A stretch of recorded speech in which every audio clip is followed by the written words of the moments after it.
All right, let's get it. Welcome to Recher Reacts. I am your host, Jay Recher. Hope everybody is having a safe and a happy and a wonderful Friday night, whether you're here in the Tampa Bay area or abroad.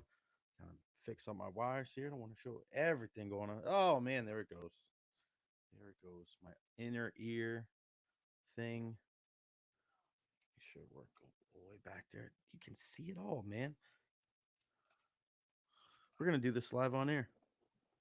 I don't necessarily need to hear anything right now. What's going on, everybody? Happy Friday night. Make sure you follow me on all social media platforms at JRetcher, whether it's Twitter, whether it's Facebook, YouTube, Instagram. Hit me up over there. Make sure you like and subscribe everything that I got going on YouTube as well. Appreciate all the support so far. Trying to get those subscribers up as high as humanly possible because the more subscribers, the better. So as I love these inner ear my headphones here. Trying something new. Shout out to my guy Joe from the Joe Show on 93.3 FLZ and my guy Jamie Ferreira, who have advised me to give these a shot. I like them, but it's just my goodness, they get so freaking tangled. Such a pain in the ass every once in a while, but once you get them locked in, it's not too bad. But yeah, just a little bit of pain in the ass, that's for sure. Okay, yeah. Make sure you follow me on all social media platforms. Let's make sure everything's straight over here. We good? We good. Got to make sure we get their hats in the corner there. Shout out to my folks up here, and of course here. But yeah, plenty to get into on the show today. Special season coming up for USF football, possibly. Um, Also, what's going on with my guy Marcus Rashford, one of the best players in recent history for my Manchester United Red Devils.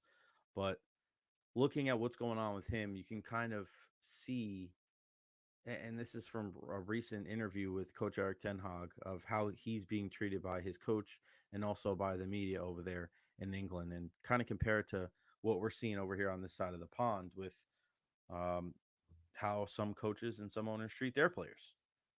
So we'll get into that here in a little bit. And then, of course, a Friday Night Smackdown recap, the last show before Bash in Berlin tomorrow across the pond. Cannot wait for that show. Yeah, once more, make sure you follow me Twitter, Instagram, Facebook, YouTube, Twitch at JRetcher. Like and subscribe here on YouTube. Every subscriber certainly does help and does count. So appreciate all the likes, questions, comments, concerns. If you can't really leave a question, comment, concern on Twitter, head on over to YouTube as well. Let's get those subscribers up. I'm excited, and I know a lot of people are as well when it comes to USF football. They start their season tomorrow night, 7 p.m. against Bethune-Cookman over at Raymond James Stadium, and it's year two for Alex Golesh. And everybody you talk to in and around Bulls Nation, they are jacked up for this second season. They come away with 7 wins last year. They go to a bowl game. They absolutely smoke Syracuse 45 nothing. And you're wondering, all right, what's next? How are they going to follow up on that? And optimism is high. And I've been on record saying that I think this is going to be a very special season for the USF football team.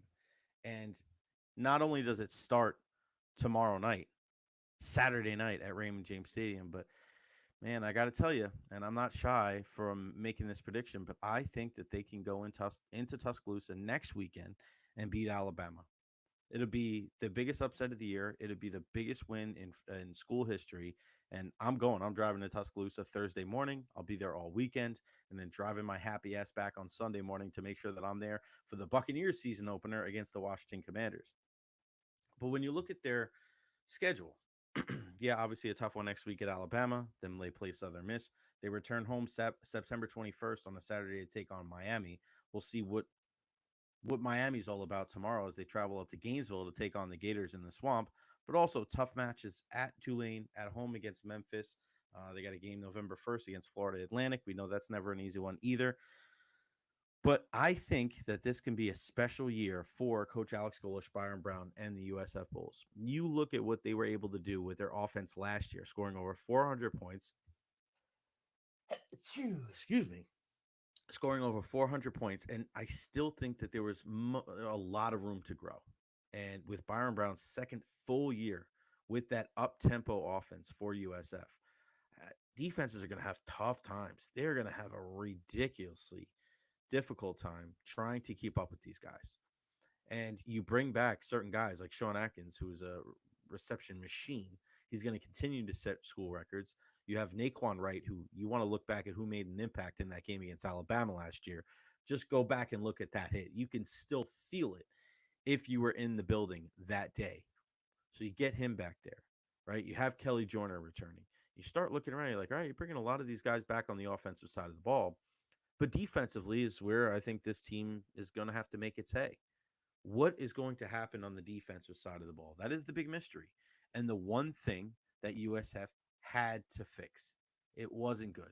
Allowing 31 points 5 or more times, you're just not going to win like that. You can't.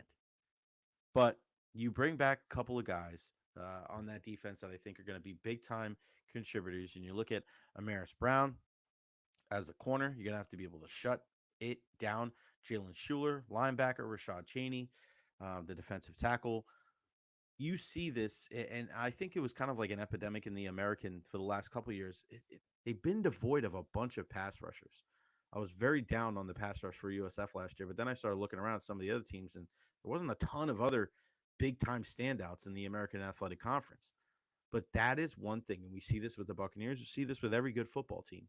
It all revolves around the quarterback, right? You have to have the quarterback. You have to have a left tackle to protect his blind side. And then on the other side of the football, you have to get pass rushers to put heat on the opposition, put the heat on the opposing quarterback. And especially if you're going to go to a place like Alabama in week 2, you're going to Bryant Denny Stadium there in Tuscaloosa. They're going to be jacked up. They're dedicating the field to Nick Saban. Jalen Milroe did not play against USF last year, but what an incredible finish to the season that he had.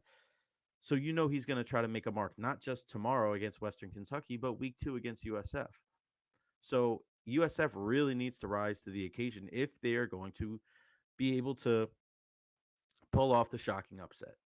But there's something special brewing there at USF. You know what it looks like. You know what it smells like. You know what it feels like.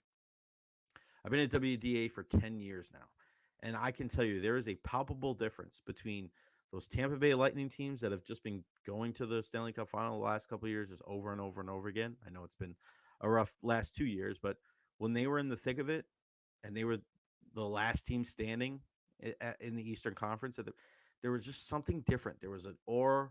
There was an aura about them. There was an air of confidence about them. There was a attention to detail about them. We saw that with the Buccaneers when Tom Brady was here. There's just something different with winning clubs. They have that it factor. There's just something about them that you may not be able to put your finger on it. But once you're around it, you know what it looks like. You know what it feels like. You know what it smells like. And USF may not get there this year, but the train is going in that direction. Now, does this mean they're going to be national contenders? I don't know.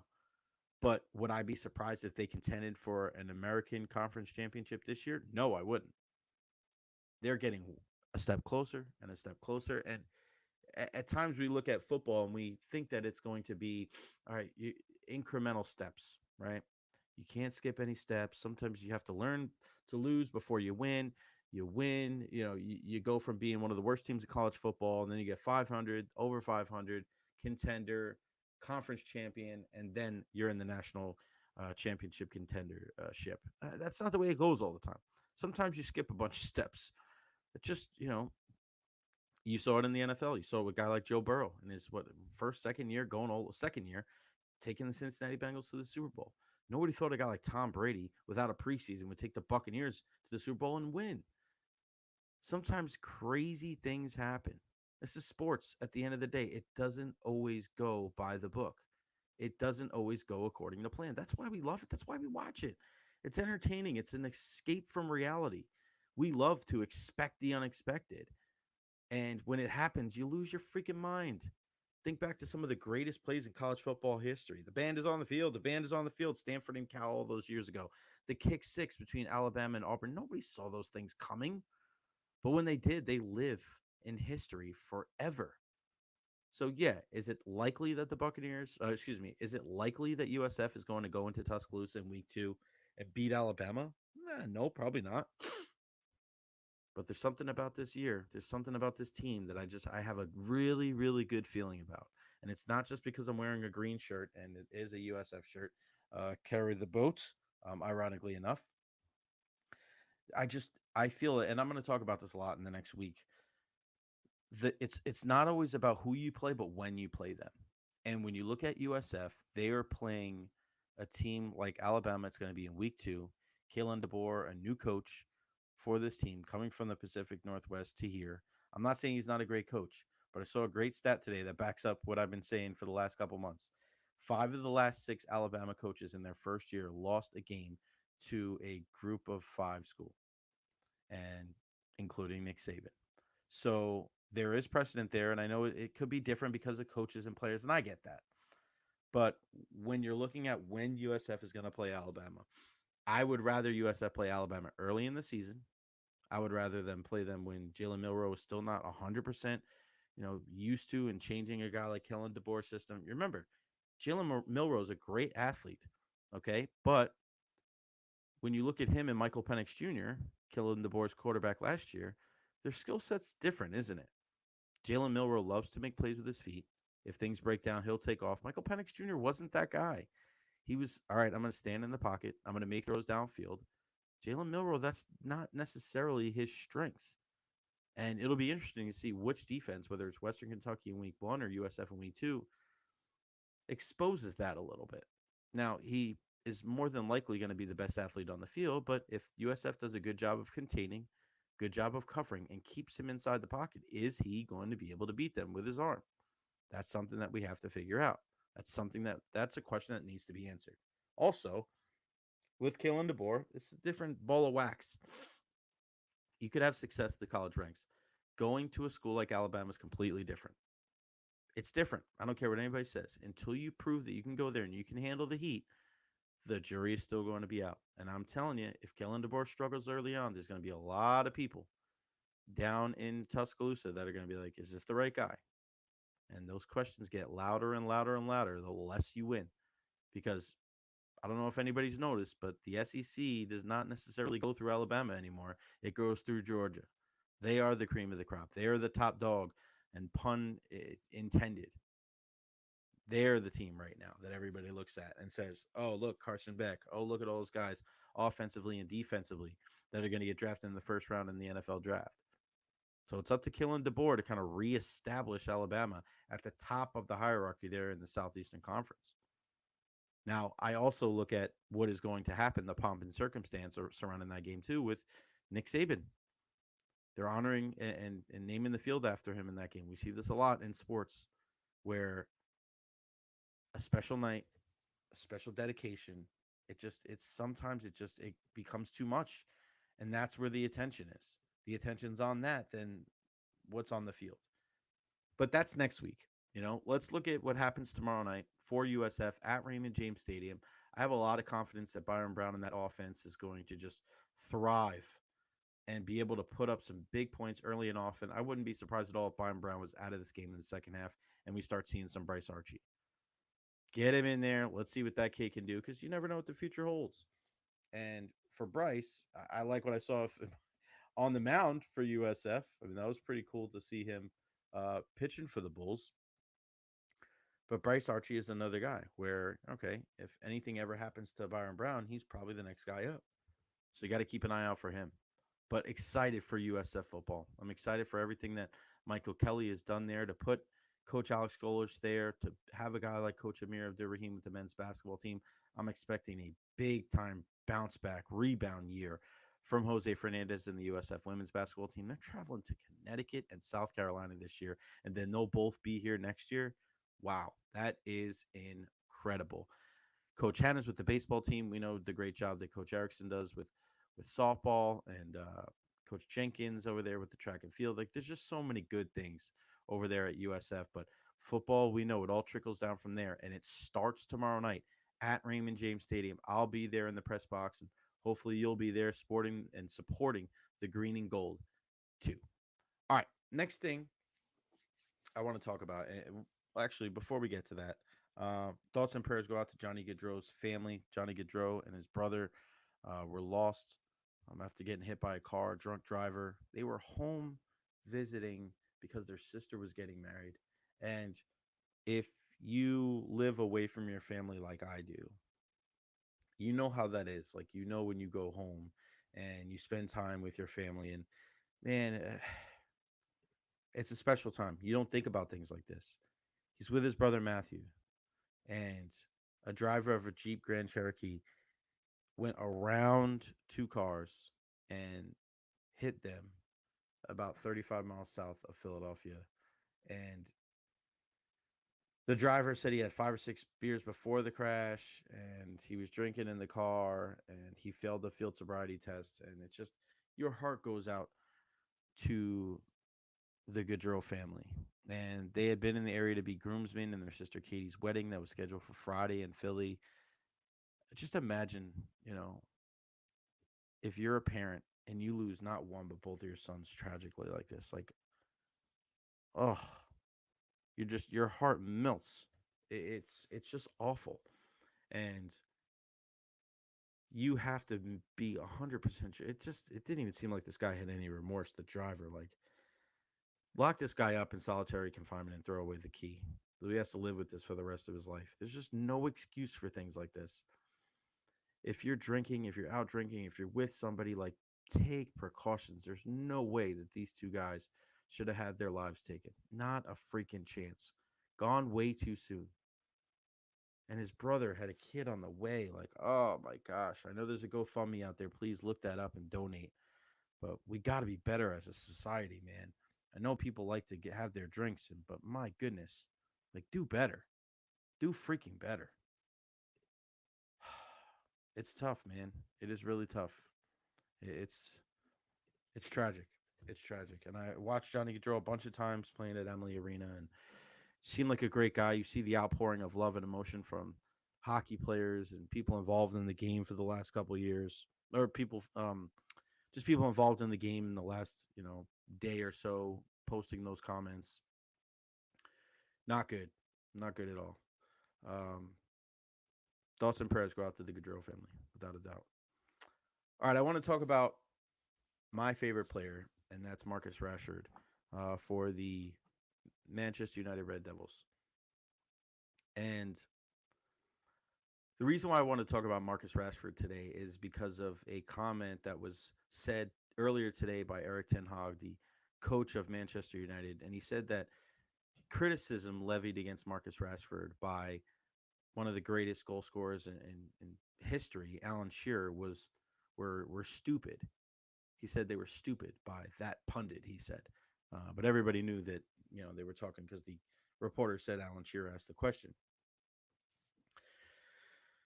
Now, if you look at what Marcus Rashford has been through, and I was talking about this on the show last night about the hate that we see on social media, the racial epithets that are thrown towards professional athletes with no semblance of consequence whatsoever. That I have been a staunch supporter of Marcus Rashford, and I always will be. I will always support Marcus Rashford. I mean, you look at that right here. I mean, I have two of his jerseys. I love the guy. He's got an MBE for what he was able to do. And if you don't know what an MBE is, it is a Order of the British Empire, and it's something that you get for, like, extraordinary charitable um, endeavors. And that's what he's been able to do. I mean, this is a guy in 2019 started doing work and helping out child poverty over there in the UK. And then in March of 2020, during the lockdown, he teamed up with the poverty and food waste charity Fair Share to deliver meals to those in the greater Manchester area who are no longer receiving their free school meals. Like, this guy is a great dude. And he's a Manchester dude through and through. Like, this is the only team that he's ever been a part of. So it hurts when you see him not performing up to his capabilities. And you look at Marcus Rashford, and just a couple of years ago, he was on fire. You look at the 2022-2023 season, he had 17 goals, 5 assists, so 22 goal involvements overall. That was just in the Premier League. This is a guy that, has represented his country, represented England on the big stages. He has come up big in Champions League games as well. But we've seen throughout his career that at times Marcus has some dips in form. Saw it a couple of years ago when he only played in 25 games back in 21-22. He only had 4 goals and 2 assists.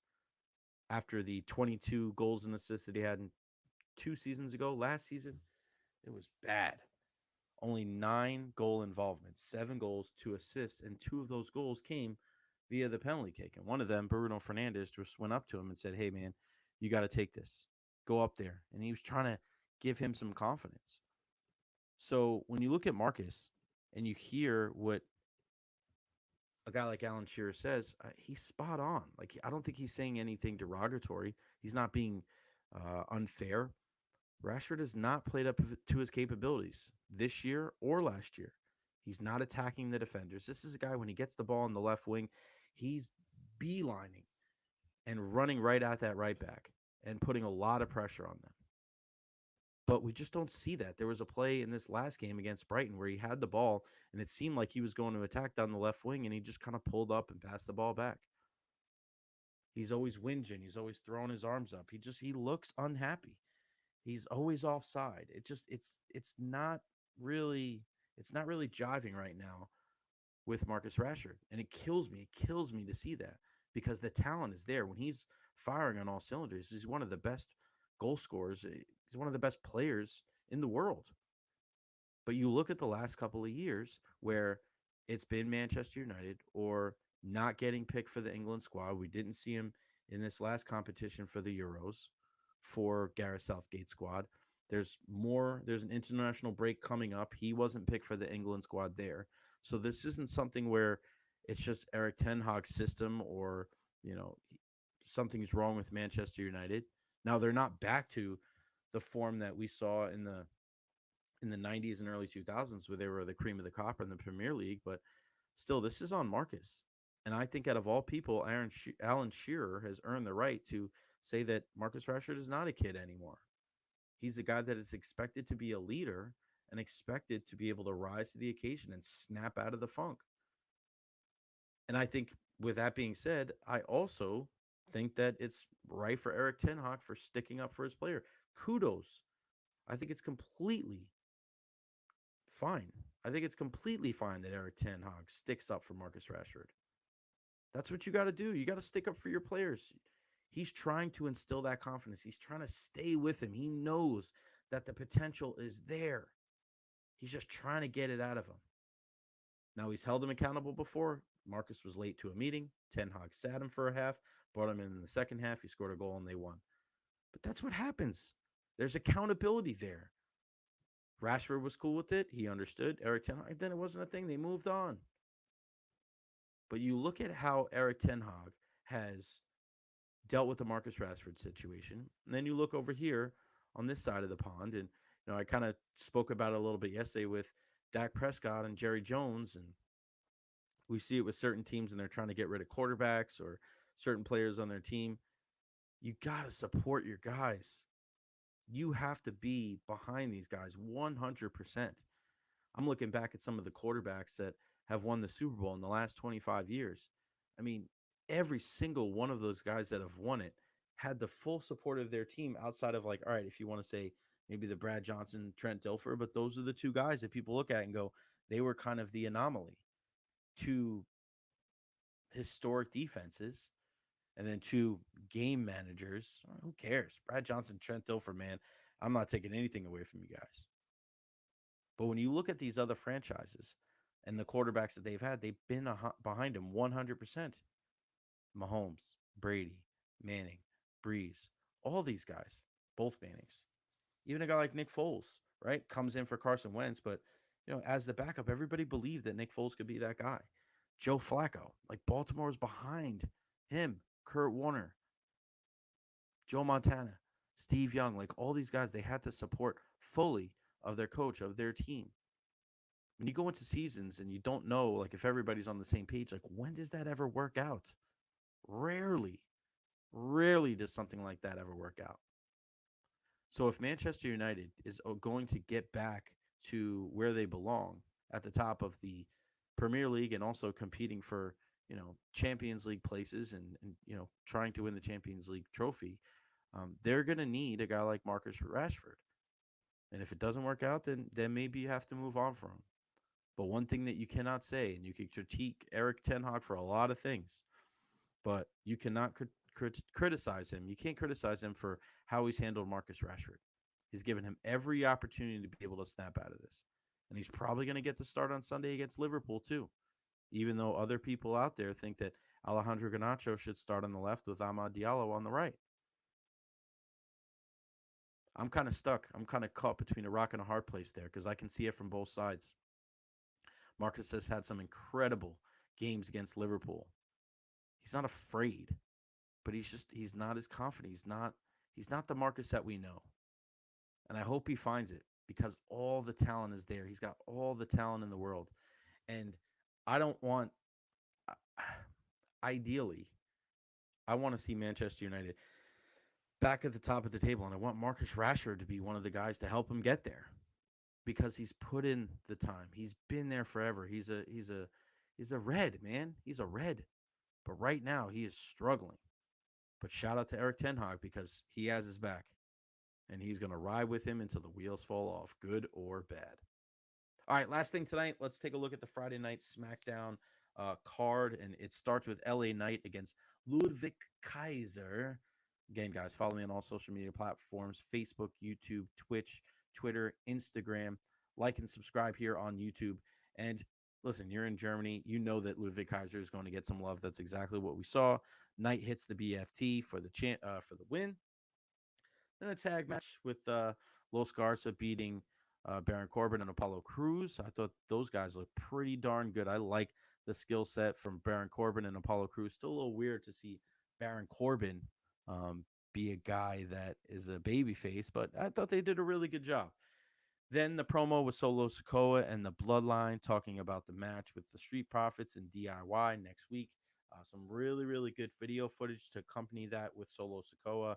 I can't wait till we get to that big time storyline as we get closer and closer to the Survivor Series after Bad Blood, reincorporating Jimmy and Jay. Do they bring in somebody else? Where does Roman fit in? Cannot wait. Next up on the card, we see Cody Rhodes in a face-to-face with Nick Owens. How about Kevin Owens? Excuse me, Nick Aldis, the general manager of SmackDown. I think he's been fantastic. I think he and also Adam Pearce on Raw, but Pearce has been there a while. But since Nick Aldis has been introduced as the GM of SmackDown, um, I think he's been stellar.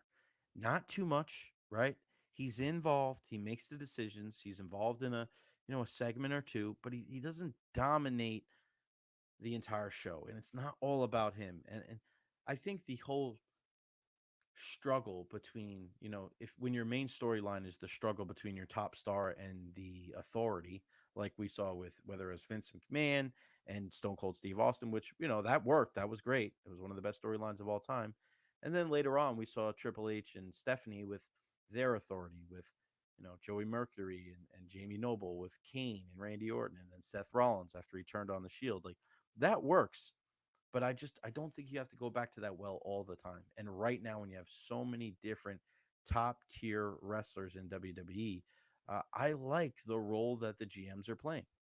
They're the authority. They're not beefing with people. We don't want to see them in a storyline.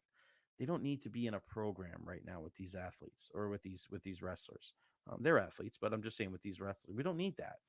I think WWE has played that to a T.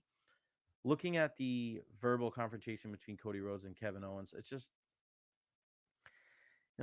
Kevin's like, all right, people are telling me that your knee's jacked up, and then Cody's like, are we still gonna be friends after I beat you tomorrow? It's just, it's a great effort.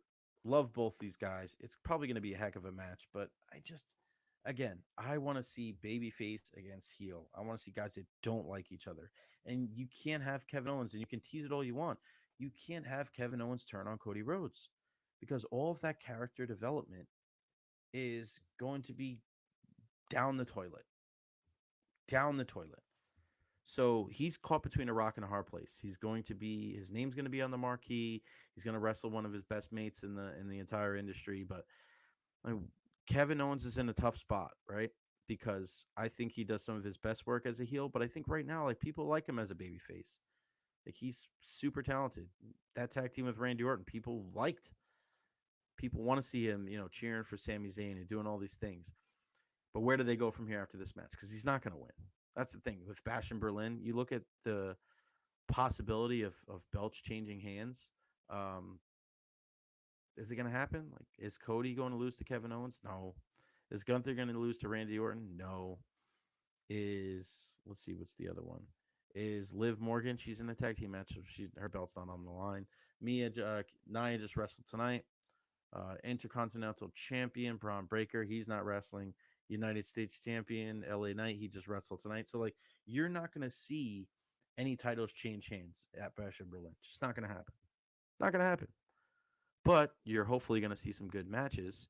And, you start looking at, all right, outside of the title matches, which are the ones that really excite you. And I think it's the strap match between CM Punk and Drew McIntyre, and the mixed tag match between Damian Priest and Rhea Ripley against Liv Morgan and Dom Mysterio.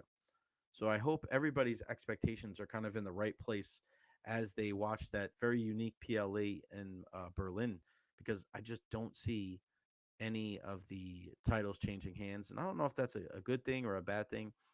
Actually, I feel like it's not a good thing. I mean, you want to have some type of suspense.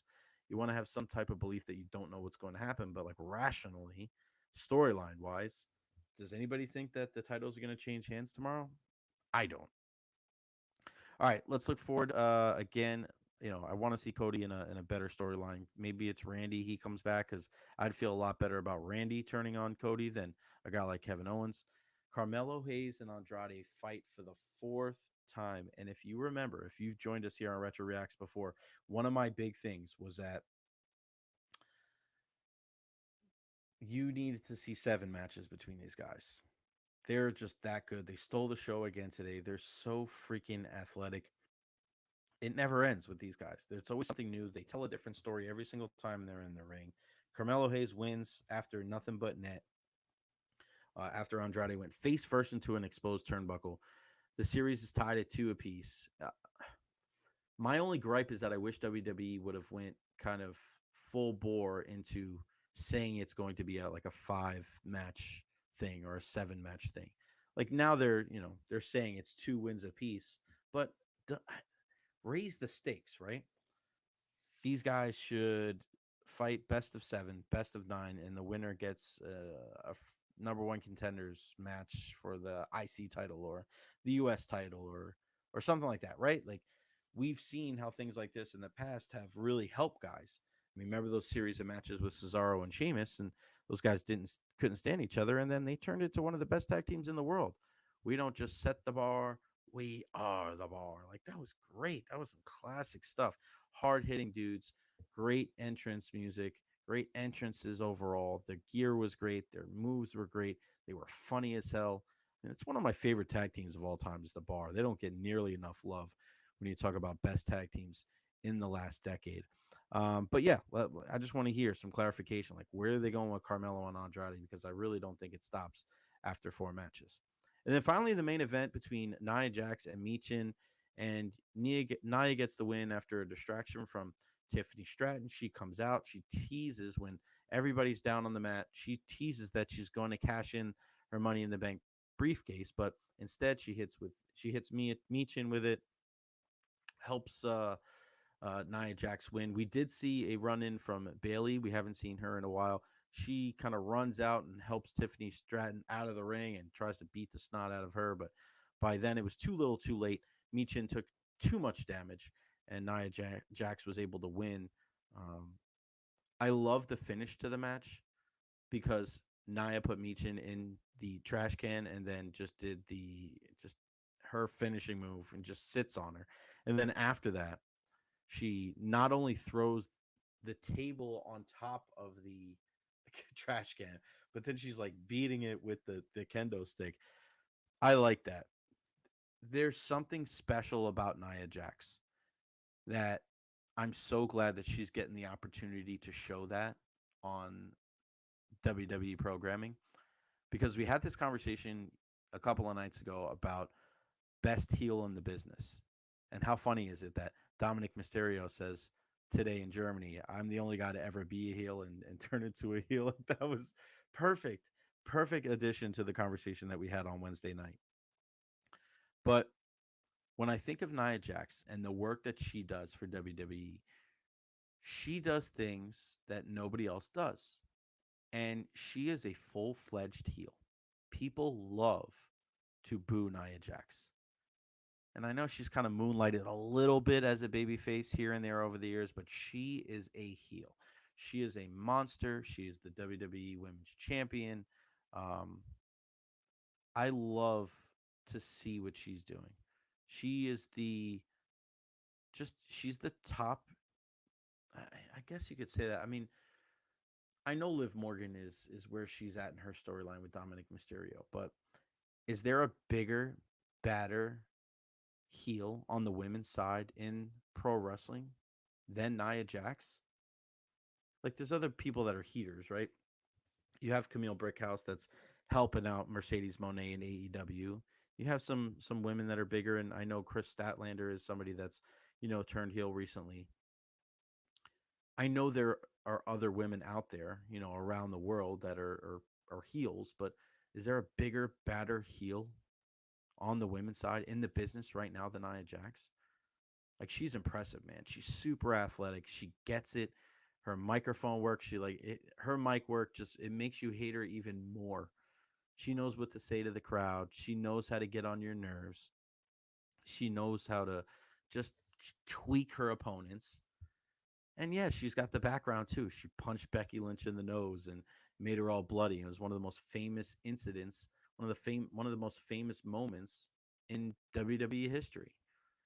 And whether it was an accident or not, like, people are always going to attribute that moment to Nia Jax. Oh, she's reckless and she hurts people. Like, I mean, sometimes it's a physical. WWE is physical. It's not ballet. So if from time to time she ends up hurting somebody because she's so rough and she's bigger than the majority of the women that she's in there with, so be it, right? I mean, she's not doing it on purpose. But the reason why I say this is I really hope that at some point we see Nia Jax injected into the Bloodline storyline. Because if she was in there, she would be a perfect addition with the entire group there, with her family, because she is a legit heel. So whatever side that, is the babyface side or the heel side, like if we eventually get to Solo side and the heels against Roman Reigns side and the baby faces and maybe the Rocks with Solo.